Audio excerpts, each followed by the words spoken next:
지금 당장 이제 원리금 상환도 해야 되고 생활비가 없고 하니까 알겠다 얘기를 하고 바로 출근을 하기로 했습니다. 그런데 남편이 데리고 간 그 영업장이 안녕하세요. 여러분의 입장에 맞는 맞춤 솔루션을 제시해드리는 양나래 변호사입니다. 제가 오늘도 여러분께 사연을 하나 소개해드리려고 하는데요. 오늘은 남편의 일 압박 때문에 너무 힘들다 하시는 분입니다. 그런데요, 제가 사연 보고 깜짝 놀랐습니다. 부부 사이에 이런 일을 시킬 수 있다고? 말이 되나 싶은 정도로 끔찍한 사건이었는데요. 과연 어떤 내용일지 지금 바로 시작해보도록 하겠습니다. 네, 우리 사연자분은요, 남편분하고 결혼한 지 1년이 채 되지 않는 아내분입니다.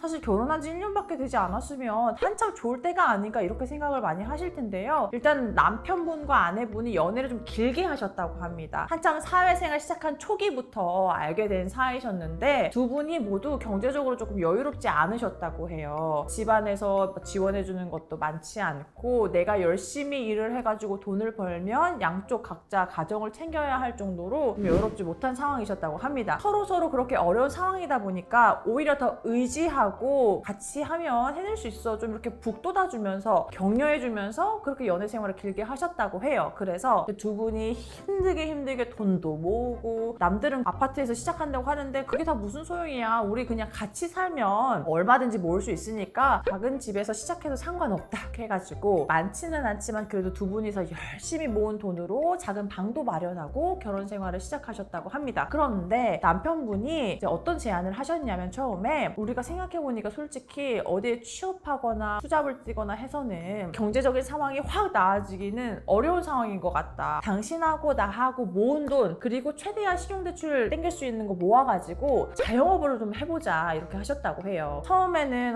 이게 맞나? 좀 불안한데? 했던 아내분도 그래 우리가 조금 한 번에 촥 이제 앞길이 펴지려면 자영업을 해서 성공하면 더 빠르게 잘 될 수 있을 것 같다는 생각이 드셔서 동의를 하셔가지고 두 분이 같이 자영업을 시작하셨다고 합니다. 구체적으로 어떤 일을 하셨는지는 말씀을 안 해주셨거든요. 그런데 정말 부푼 꿈을 안고 시작을 했는데 이제 가게가 잘 안 됐나 봐요. 그래서 개업을 하고 얼마 되지 않아서 이제 월세 부담도 안 되지 생활비를 돈 써야 되는데 생활비도 보존이 안 되지 이렇게 되니까 더 채무가 많아지기 전에 가게를 빨리 정리하자 이렇게 된 거예요. 그래서 1년도 채 되지 않아서 가게를 정리할 수밖에 없는 그런 상황에 놓이셨다고 합니다. 그러니까 지금 이 두 분에게 답답한 일이 생긴 거죠. 왜냐면 빨리 정리한다고 해도 이미 써가지고 회수되지 않는 돈들이 있잖아요. 그런데 두 분이 모은 돈에다가 대출까지 땡겨서 쓰셨기 때문에 원리금 상환에도 굉장히 압박이 크셨다고 합니다. 그래서 우리 다시 열심히 일을 해보자. 이전에 더 힘들 때도 우리가 해냈는데 못할 게 뭐가 있어. 그래 그러면 우리 뭐 투잡 쓰리잡 같이 해보자. 젊은데 뭐가 문제야 이러고 생각을 하신 거죠. 그런데 남편이 한참 얼굴도 안 좋고 고민이 많고 이랬는데 한 2주 정도 시간이 지났을 때 아내분한테 내가 좋은 일자리를 알아왔으니까 당신 거기에서 일 좀 해봐 라고 제안을 한 거예요. 그래서 아내분이 아니 무슨 일자리이길래 나만 가서 일해? 좋은 데면 같이 가자 라고 얘기를 했는데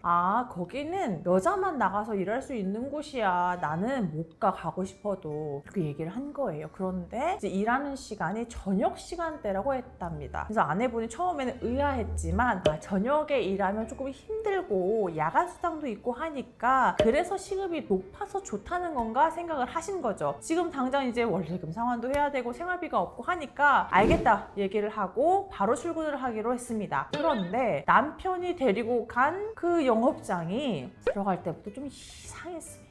아니 술집으로 들어가더랍니다. 처음에 들어갔을 때 바 같은 곳에 이렇게 술병이 막 놓여져 있고 술도 따라주고 이야기도 하고 그런 곳이었는데 나를 왜 이런 곳으로 데려가지? 여기에서 뭐 일 시작하기 전에 미팅을 하는 건가 했는데 알고 보니까 그 일자리가 토킹바에서 이야기하고 술도 따라주고 상대방이 술 주면 술도 마시고 이렇게 하는 곳이었다고 합니다. 심지어는요 손님으로 온 분이 술을 스스로 마시는 것도 나의 매출로 잡히지만 내가 술을 마셔서 소진시키는 것도 매출로 잡히기 때문에 술도 많이 마셔라 이렇게 얘기를 하면서 일을 할 것을 제안했다고 합니다. 말이 되나요? 와이프한테? 진짜 이해가 안 가죠, 여러분? 저도 지금 너무 이해가 안 가는데 아내분이 너무 당혹스럽고 이상해서 남편에게 당신이 아내인 나에게 하라는 일이 이게 맞아? 라고 얘기를 했는데 남편 이야기가 더 가관입니다. 내가 당신한테 어디 가서 몸을 바르라고 해서 뭐 하라고 했어? 당신도 이렇게 노래 나오고 술 마시고 약간 이야기하고 돈 많이 벌면 좋잖아. 나는 하고 싶어도 못해. 라고 얘기를 하니까 어이가 없는 거죠. 근데 아내분도 순간 너무 이걸 해야 되나 말아야 되나 엄청난 혼돈이 오기는 했는데 사실 제안받은 그 급여가 상당히 높은 수준이었고 남편도 동의했고 너무 상황이 궁지에 몰려있다 보니까 스스로 합리화도 좀 되셨던 것 같아요. 몰래 하는 것도 아니고 내가 뭐 술집 여자인 건 아니지 뭐 서빙하는 거지 뭐 이런 마음으로 일을 하셨다고 합니다. 그래서 일을 좀 하셨더니 수입이 늘어났고 남편분도 되게 만족을 하셨다고 해요. 그래서 아내분이 처음에는 너무너무 혼란스럽고 했지만 그래 나도 우리 가정 경제를 위해서 어쩔 수 없는 거지 그냥 짧게 하고 빚 갚으면 그만하지 뭐 이렇게 생각을 하셨다고 합니다. 그런데 사연을 보내주신 결정적 계기가 된 남편의 말이 무엇이었느냐?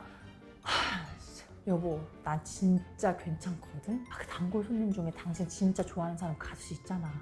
이 차 가면 뭐 용돈도 주고 한다던데? 당신은 뭐 그런 제안 받은 거 없어? 라면서 마치 아내가 그 VIP 손님과 이 차를 나가고 용돈을 받았으면 좋겠다는 뉘앙스로 얘기를 하는 겁니다. 아내는 처음에는요 설마 하는 마음에 나 떠보는 거겠지. 나를 거기서 일하라고 했지만 불안했을 거야. 그냥 이렇게 생각을 하셨다고 합니다. 사실 저 같아도 너무 상식 밖의 이야기니까 그렇게 생각을 했을 것 같거든요. 그런데 아내가 내가 미쳤어. 난 절대 이 차 안 가지. 걱정 마. 이렇게 얘기를 했는데 남편분이 아니 나 진짜 괜찮다니까? 나는 아무렇지도 않아. 당신에 대해서 안 좋게 생각하거나 그 남자를 뭐 갔다 왔다고 해가지고 당신이랑 잠자리를 안 하거나 그런 거 절대 없어. 이렇게 이야기하면서 아내가 이 차를 나갔으면 좋겠다는 식으로 이야기를 하는 겁니다. 그리고 이 이야기가 반복해서 이루어졌다고 합니다. 아내분이 이 내용을 사연으로 보내주시면서 어떤 점이 궁금하다고 하셨냐면요. 첫 번째로는 여러분이 생각하신 것처럼 아내가 이 차에 나갔으면 좋겠다. 그 돈으로 우리 가정 경제에 보탬이 됐으면 좋겠다. 이런 식으로 반복적으로 얘기하는 남편 이혼 사유가 될 수 있을지 궁금하다고 하셨고요. 그리고 두 번째는 이것 때문에 내가 못 살겠다 해서 이혼을 결심하면 분명히 남편도 자신에 대해서 꼬투리를 잡을 것 같대요. 그런데 어찌되었든 우리가 일반적인 관점에서 생각을 할 때에는 기혼자인 아내가 그런 토크바 같은 술집에서 술을 접대하고 돈을 받고 이런 게 긍정적으로 평가받는 직업이 아니다 보니 만약에 이혼한다고 했을 때 남편이 오히려 제가 거기에서 일한 걸 가지고 어떻게 기혼자가 그럴 수가 있어? 네가 유책 배우자야 라고 저한테 덤탱이를 씌우면 어떻게 하죠? 이 두 가지가 궁금하다고 하십니다.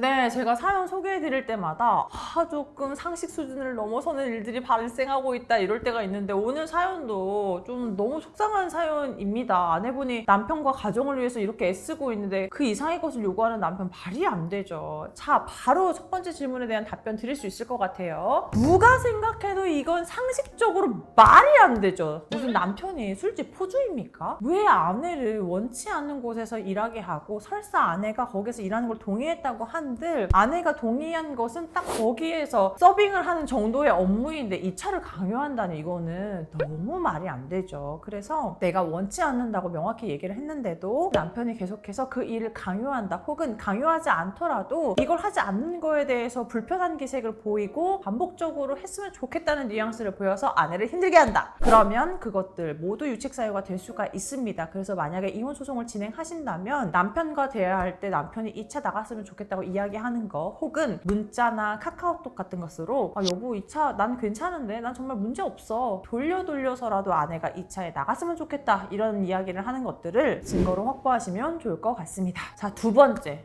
변호사님 누명 씌워주면 어떡하죠? 이 부분은요 절대 걱정하실 일이 없습니다. 부부간에 합의가 돼서 그 일을 시작한 거예요. 남편이 거기에서 일한 것 자체를 유책 사유로 삼을 수 없는 것처럼 나도 남편이 제안을 했고 일단 거기에서 그러니까 이 차를 나가지 않는 수준에서 바에서 일을 하는 것에 동의를 했다면 서로 유책으로 주장하기에는 어려워 보입니다. 물론 아내분이 그 일을 하기 싫지만 가정을 위해서 해야겠다고 생각하셨을 때에는 남편에게 어느 정도의 압박이 있었던 것은 사실일 거예요. 그런데 지금 이 차를 나가라고 강요하는 것처럼 남편이 강요해서 했다기보다는 아내분도 처음에는 거리낌이 있었지만 그래도 내가 이거 하면 시급이 높으니까 그냥 해야지 라고 결심을 했던 거잖아요. 그래서 남편도 이제 와서 나한테 유책사유라고 엎어씌울 수 없는 것처럼 나도 거기에서 일한 것 자체는 남편에게 유책으로 물을 수는 없을 것이라고 생각이 됩니다. 다만 서로 합의된 범위를 넘어서서 한다면 그때는 유책이 되는 거죠. 만약에 반대 상황으로 아내분이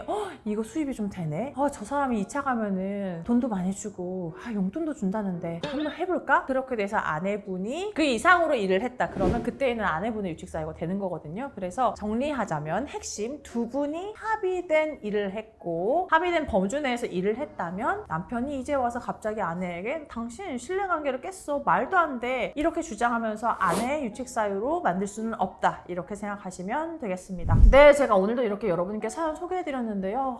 여러분 진짜 이런 일이 있을까 싶을 정도로 기가 막힌 일들이 많이 일어나고 있는 것 같습니다. 오늘 사연 보내주시는 분도 이제 다른 사연들 보고 나도 내 사연 보내봐야지 하고 보내주신 거였거든요. 여러분도 이 사연들 보시면서 나도 내 이야기 하고 싶은 거 있다 하시는 분들은 아래 메일 주소로 보내주시면 제가 또 사연 소개해드리고 솔루션도 드리도록 하겠습니다. 오늘 영상 도움되셨다면 좋아요, 구독, 알림 설정 부탁드리겠습니다. 감사합니다.